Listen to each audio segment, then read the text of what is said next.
नमस्कार।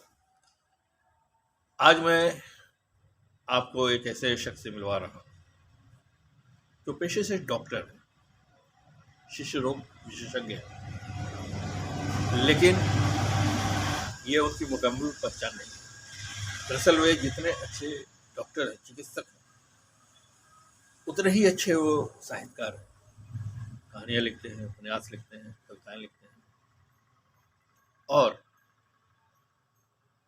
उनकी एक और पहचान है, वे समाज के पिछड़े दबे कुचले लोगों के लिए, बच्चों के लिए खासकर वे कार्य कर रहे हैं, उनकी शिक्षा के लिए, उनके खेल की प्रतिभा को निखारने के लिए और इस उनके इस कार्य के लिए, समाज सेवा के लिए बिहार सरकार ने डॉक्टर अबुल कलाम आज़ाद के नाम पर सम्मान दिया है। और एक और परिचय देंगे आपको, एक और, लेकिन बातचीत के क्रम में आपको बताएंगे कि एक नई पहचान क्या है। तो आइए मिलते हैं डॉक्टर एस एन झा से। नमस्कार डॉक्टर साहब। नमस्कार नमस्कार सर। देर से सही, लेकिन एक बार फिर से आपको जो सम्मान मिला है उसके लिए बहुत बहुत बधाई, शुक्रिया। धन्यवाद धन्यवाद। तो जो सम्मान मिला है, मैं वहीं से शुरू करता हूँ बात। आप एक अच्छे चिकित्सक हैं, आपकी लोकप्रियता इसका प्रमाण देती है। साथ ही आप एक अच्छे साहित्यकार हैं।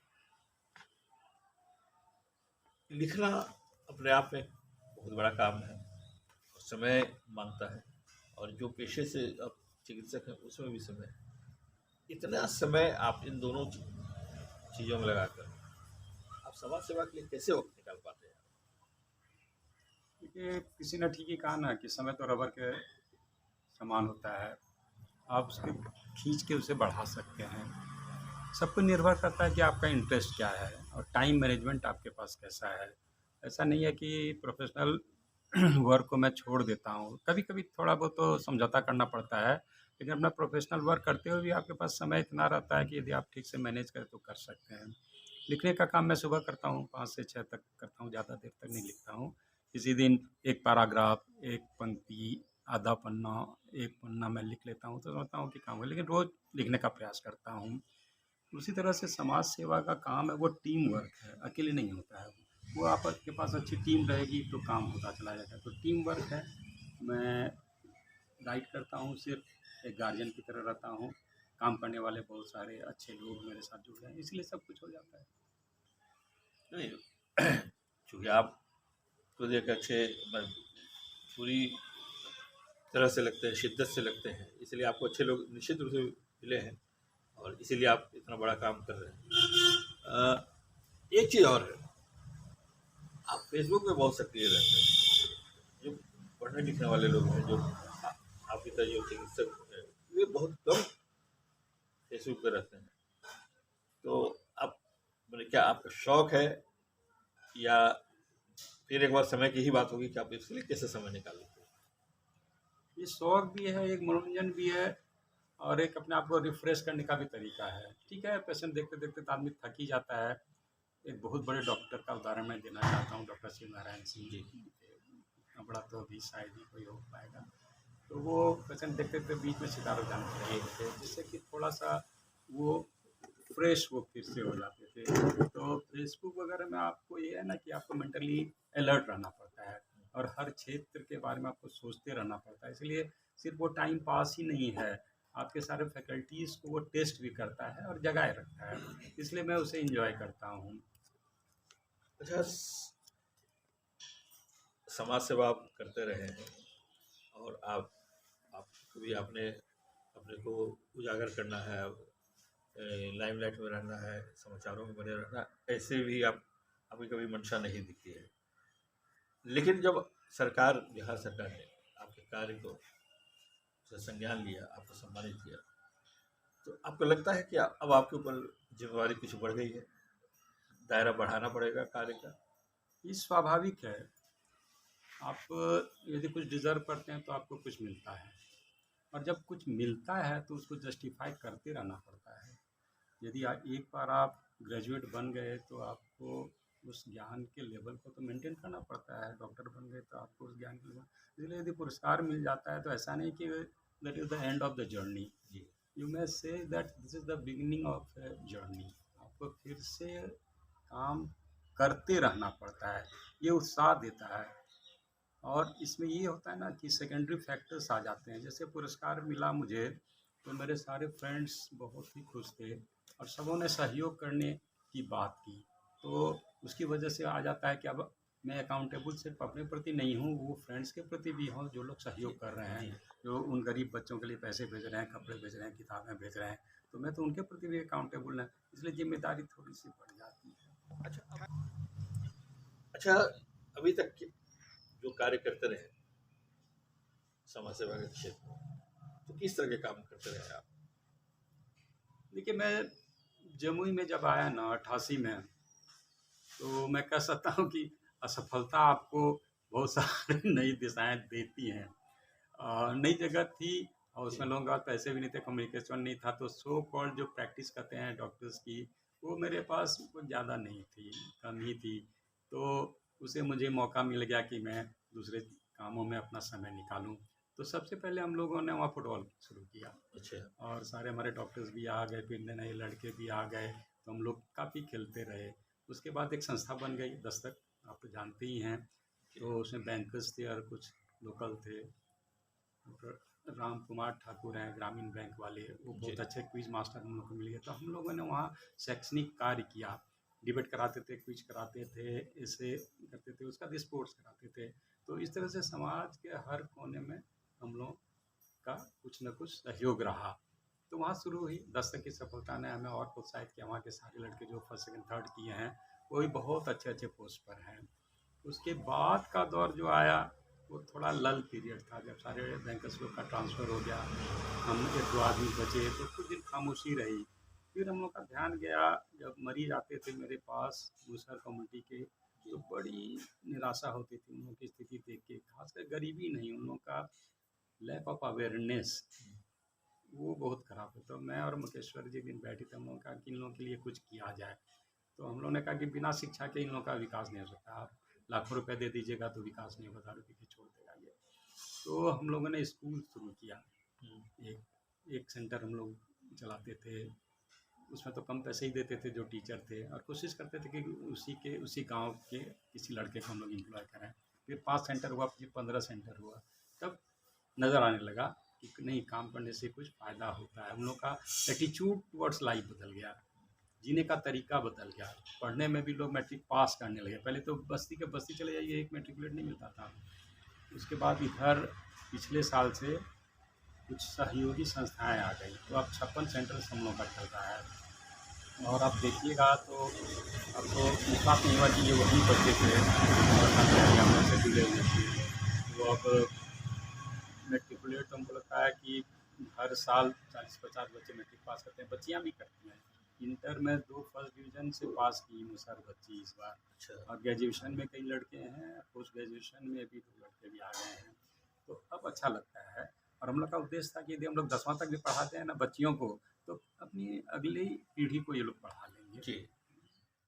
आपने मुसहर बच्चों की बात की, आपने पढ़ाई की बात की, लेकिन आप उनके खेल पे भी एक बार जब आपसे मिलने आया था तो कुछ मुसहर के लड़कियों को आपने फुटबॉल किट उनको दिया था आपने, यानी कि उनको ट्रेनिंग भी मिली थी, आपने किट भी दिया, तो खेल के लिए भी आप उनको प्रोत्साहित करते रहे हैं। शिक्षा के साथ साथ खेल आवश्यक है। उससे एक फ़ायदा क्या हुआ ना, मुसहर बच्चों के लिए जब उन्होंने एथलेटिक्स का कंपटीशन शुरू किया, तो उस गांव की दूसरी जाति के बच्चे भी बोले कि हम लोग भी जाएंगे। तो ये बहुत बड़ी बात थी कि मुसहर बच्चों के साथ कोई इंटरेक्शन ऐसा नहीं होता था उनके साथ, लेकिन लोग साथ में दौड़े। और फुटबॉल है, फिर कुछ अन्य जाति की लड़कियाँ जो कि ओबीसी की हैं, उन लोगों ने बहुत अच्छा किया नेशनल लेवल पर। एक अंजनी है, वो जूनियर नेशनल में वो गोल्ड मेडलिस्ट है जेवलिन में। हाँ, सुदामा है, वो लॉन्ग जंप का रिकॉर्ड होल्डर है सुदामा। तो एक सूरज करके लड़का है जो कि उन लोग की कोचिंग करता है, और यहाँ का समझिए कि 3rd पोजीशन बिहार में रहा इस बार एथलेटिक्स में, जमुई का। हाँ, तो सिर्फ उसी की वजह से सारे लड़के वहाँ ट्रेनिंग करते हैं। तो उन लोगों को हम लोग थोड़ा सा सपोर्ट करते हैं और आर्थिक मदद कर देते हैं। जैसे इस बार नंदिनी का जैवलिन टूट गया, बोले कि प्रैक्टिस हम नहीं कर पा रहे हैं, तो एक जैवलिन खरीदवा दिया गया उसको। बस इसी तरह से सपोर्ट करते हैं, थोड़ा थोड़ा सही समय पर सही सपोर्ट कर देते हैं, तो उससे अंतर आ जाता है। अच्छा, ये जो समाज सेवा की शुरुआत जो है, आपने कहा कि उस वक्त प्रैक्टिस बहुत चलती नहीं थी, तब ये कार्य आपने शुरू किया था। अब तो अच्छी खासी प्रैक्टिस है आपकी, मतलब अब पहले से ज़्यादा व्यस्त हो गए हैं, लेकिन समय अभी भी आप देते हैं। तो समय, पहले समय था इसलिए आपने किया, अब समय नहीं है, फिर भी आप उससे कहीं अधिक सक्रिय हैं। तो इसका कारण क्या? क्या आपको इस कार्य में आनंद आ रहा है? आप तो एक समय को बिताने के लिए आपने ये शुरू किया था। देखिए, ये तो आप क्या कर सकते हैं, दलदल तो नहीं कहेंगे लेकिन चुंबक कह सकते हैं। एक काम यदि आप शुरू करते हैं, उसमें मन लग जाता है, तो फिर बाद में आपको खींचता है, फिर आप उसे भाग नहीं सकते हैं। जो भी काम आप करेंगे, फिर उसे भाग नहीं सकते हैं। तो ऐसा ही हुआ कि अब पहले पैसे जब कम थे, तो हम लोग बहुत लो बजट का ही करते थे। जी। सिंपल मेडल देते थे पुरस्कार वगैरह में, 100-100 रुपए में तो एक कार्यक्रम हम लोग का हो जाता था। अब पैसे ज़्यादा हैं, तो उस हिसाब से अब थोड़ा-सा तो कंट्रीब्यूशन बढ़ ही जाता है। तो पैसे का एक ये समझिए कि पॉजिटिव पहलू भी है, क्योंकि आपके पैसे के पास पैसे हैं, तो आप कुछ काम कर सकते हैं, सोसाइटी के लिए मदद कर सकते हैं। तो अभी बातचीत के प्रारंभ में आपने माना कि जो सम्मान मिला है, उसके कारण जो है आपकी जिम्मेवारी बढ़ गई है और काम करना पड़ेगा। तो और अब किस तरह से काम करेंगे? अब तो आपके बात पहले जितने लोग थे आपके साथ तन मन धन से, अब तो आपके और भी बात सुनी जाएगी, नए लोग भी आपके संपर्क में आए होंगे। तो अभी आप क्या करेंगे आगे?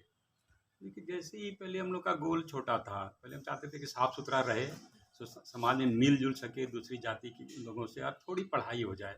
अब जब लोग मैट्रिक पास करने लगे, ग्रेजुएशन में आने लगे, तब हमारा वो काम बढ़ गया। काम ये बढ़ गया कि अब तो ये कहेंगे कि मैं पढ़ लिख के मैंने क्या किया, अब नौकरी भी तो चाहिए। तो अब उसको नौकरी के लिए तैयार करना, तो एक हॉस्टल हम लोग का एक सज्जन के सौजन्य से एक मकान मिल गया फ्री में, वहाँ हम लोग ने हॉस्टल एक शुरू कर दिया है, जिसमें टारगेट है कि 20 बच्चे आएँ। मुसहर के आ जाते हैं सब, ठीक है, नहीं तो दूसरी जाति के भी लड़के आ सकते हैं हमारे यहाँ।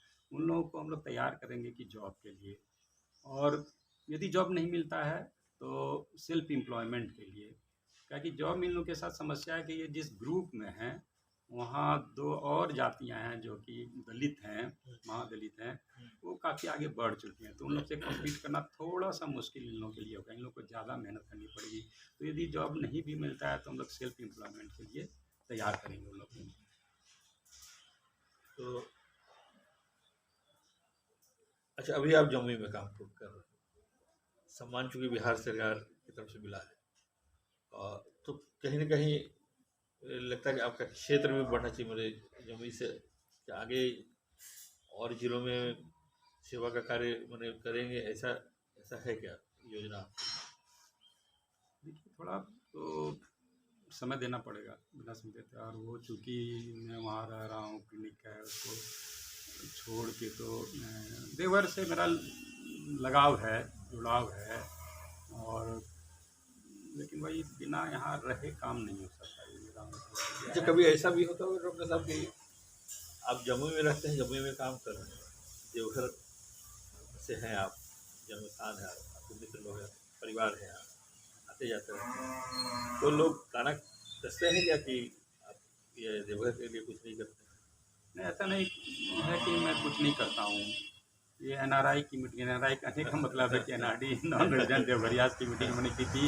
ये सिर्फ दिखाने के लिए यहाँ के लड़कों को कि देखो तुम्हारे समाज के लोग कितनी ऊंचाई तक गए हैं। ये उनके लिए मोटिवेशन था, और समाज के लोगों के लिए भी, शासन के लिए भी, क्योंकि जो भी इमेज है अभी बंडा समाज का निगेटिव ही होगा शायद मेरे पास। तो मैं पॉजिटिव इमेज के लिए मैंने ये आयोजन किया था। लोग जाने कि नहीं, यहाँ के टॉप इंजीनियर्स हैं, डॉक्टर्स हैं, और एडमिनिस्ट्रेटिव ऑफिसर्स हैं।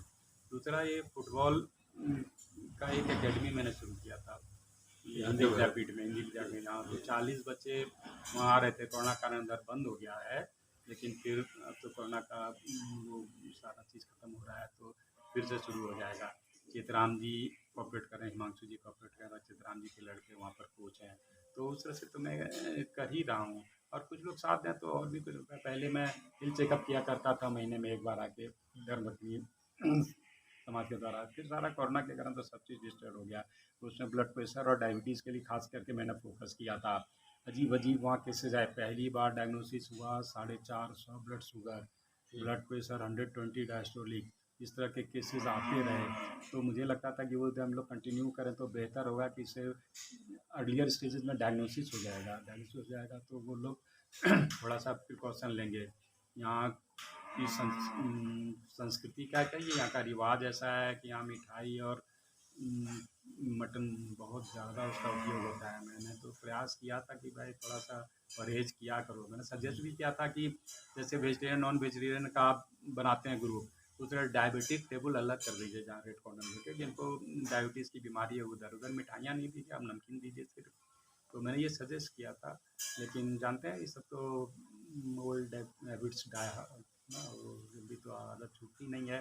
तो कम एज में मृत्यु का एक ये भी कारण है कि डायबिटीज़ होते हुए भी लोग रसगुल्ला खाते रहते हैं। अ, अभी आपने कहा कि एनआरडी जो देवघर के प्रवासी जो देवघरिया हैं, उनके जो आगे बढ़ चुके हैं, वो युवाओं को मोटिवेट करने के लिए आपने किया था। लेकिन आपने देवघर के खासकर जो पंडा समाज है उनका आधारित आपने भाजों का कुनबा लिखा। उसके लिखने के पीछे क्या ये मोटिवेट करना है सिर्फ, या समाज को अवेयर करना? उसके कई उद्देश्य थे। समाज बदल रहा है ऑफकोर्स, और देवघर का पंडा समाज खास करके वो ट्रांजिशन जोन में है। एक जो पुश्तैनी पंडितगिरी प्रोफेशन में है, वो समझिए कि सैकड़ों वर्षों का ट्रेडिशन लेके चले जा रहे हैं। उनके रहने का ढंग, बोलने का ढंग, सोचने का ढंग सब अलग है। और फिर यहाँ से जो पढ़ लिख के जो आदमी जा रहे हैं उनका बिहेवियर बदल गया। फिर नई शिक्षा के बाद यहाँ के लड़कों का बिहेवियर बदल गया। तो मैं चाहता था कि यहाँ के बच्चे जो कि अभी नई संस्कृति में पले बढ़े हैं, वो जाने कि हमारे पूर्वज कैसे रहते थे, उनकी सोच क्या थी, उनका जीवन कितना कठिन था। दूसरा ये था कि पंडा समाज के बारे में बड़ा अजीब, ये एक डार्क कंटिनेंट की तरह लोग सोचते हैं। पूजा करते हैं, आते हैं, पैर भी छूते हैं, लेकिन जब यहाँ से बाहर जाते हैं तो उनको लगता है कि ये कुछ अजीब से लोग हैं, वो नॉर्मल ह्यूमन बींग्स नहीं है। इवन कि नॉर्मल सोशल स्ट्रक्चर्स में वो नहीं आते। इवन कि बाहर के ब्राह्मण यहाँ शादियाँ नहीं करना चाहते थे। तो ये है कि वो प्रोफेशन जन्य हो जाता है। यदि आप किसी खास पेशे में हैं तो उसकी एक संस्कृति अलग हो जाती है। तो मैं चाहता था कि यहाँ के लोगों की ज़िंदगी के बारे में जानने के लिए, हम लोग नॉर्मल ह्यूमन बींग्स हैं, सारी खूबियाँ भी हैं, आपको खामियाँ जो भी नज़र आएँ, लेकिन इस प्रोफेशन की खूबियाँ भी हैं। मैंने वही कहा था कि ये 5 स्टार की हॉस्पिटैलिटी जो है वो पंडों से सीखी होगी उन लोगों ने, जो अपने जजमान के लिए 12 बजे रात भी जागता है, उठता है, उसकी सारी व्यवस्था करता है, कभी इरिटेट नहीं होता है। जैसे हम डॉक्टर्स हैं, हम लोग रात में इरिटेट हो जाते हैं कि नहीं अभी क्यों जगा दिया, अभी मरीज देखेंगे, लेकिन कभी ऐसा नहीं है कि रात में 1 बजे यजमान आया है तो ये लोग इरिटेट होते हैं। तो ये एक ट्रेडिशनल जो भी प्रोफेशनल्स हैं, जो भी प्रोफेशनल आपका दुकानदार भी हैं, चाहे रामदास हो, चाहे किशुनदास जी का हो, कभी उनको इरिटेट होते नहीं देखते थे। वो ट्रेडिशनल कभी दुर्व्यवहार किसी कस्टमर के साथ नहीं किया, भले कुछ छोटा बच्चा भी बोल देता था कुछ भी। तो एक ट्रेडिशनल जो प्रोफेशन है ना, उसमें कुछ मिठास भी रहती है। अभी आप कहीं जाइए होटल में, पैसा आपका गुम हो गया तो कौन होटल वाला आपको लोन देगा? नहीं देगा। तो यहाँ के पंडा लोग देते थे, जजमान का पैसा खत्म हो जाता था देते थे, इसलिए कि उनके घर भी जाना आना रहता था, इसीलिए वो परिवार की तरह समझते थे, और इसलिए यहाँ कंफर्ट्स नहीं देखते थे। ये अपनापन अपने घर जैसा लगता था, इसलिए वो यहाँ ठहरते थे। कहानी का एक अंश है जिसमें भाजो का बेटा जो है यजमान ढूंढे जाता है, और कई दिनों से यजमान नहीं मिलता है, तो एक जमींदार जो रहता है, तो वो जो प्रसंग है वो कहीं कहीं इस बात को कि पुरोहित समाज और यजमान के बीच में जो कॉर्डियल एक रिलेशन है, हर दिल से दोनों मिलते हैं, तो इसको इस घटना से वो संदेश तो जाता है। आप सही कह रहे हैं कि जो आते हैं जाने के बाद कहिए, या जो आए नहीं उनके मन में भी जो छवि अच्छी नहीं थी, तो कहीं ना कहीं अगर ये किताब अगर लोग पढ़ें तो वो छवि भी सुधरेगी। लेकिन डॉक्टर साहब, इसमें जो आपने मतलब सच्ची घटनाओं को लिखा है, सही पात्र के बारे में लिखा है, तो एक तो पहले आप अपने उद्देश्य में सफल हुए कि नहीं, एक है। दूसरी बात है कि कहीं ना कहीं आपको आलोचना भी सुननी पड़ी होगी। एक सच जो लाए समाज का, कभी पहले कभी आया नहीं, आपने उसके सामने लिख के लाए, एक दस्तावेज बनाया। ये तो स्वाभाविक है आलोचना। लोग अपनी खामियों को नहीं देखते हैं या नहीं देखना चाहते हैं। और मैंने बहुत क्या कहते स्टेप नहीं किया उनको, जस्ट थोड़ा सा टच किया कि आप देखें कि आप में खामियां क्या हैं। कई प्रसंग आपको याद होंगे, जानते ही होंगे। जी। तो उसको मैंने इसलिए दिया था कि आप ही हमेशा सही हैं और ऐसा नहीं हो सकता है। तो आप कहीं गड़बड़ समझ, जो पूर्वज से हमेशा सही थे ऐसी बात नहीं है। तो जैसे सामंतवाद की बात चर्चा शब्द मैंने यूज़ किया है। तो साहित्य पे चर्चा कभी और करेंगे, इस किताब पे भी और आपकी अन्य किताबों में भी बातचीत करेंगे। एक नया रूप आपका सामने आया, लिखते रहे आप, लेकिन आपने अपनी कहानी पे आपकी एक कहानी पे फिल्म बनी है, तो एक लेखक के रूप में तो सभी जानते थे, आपने उसमें एक मुख्य भूमिका भी निभाई है। तो कभी हो सकता है स्कूल कॉलेज में अभिनय करते हो, लेकिन एक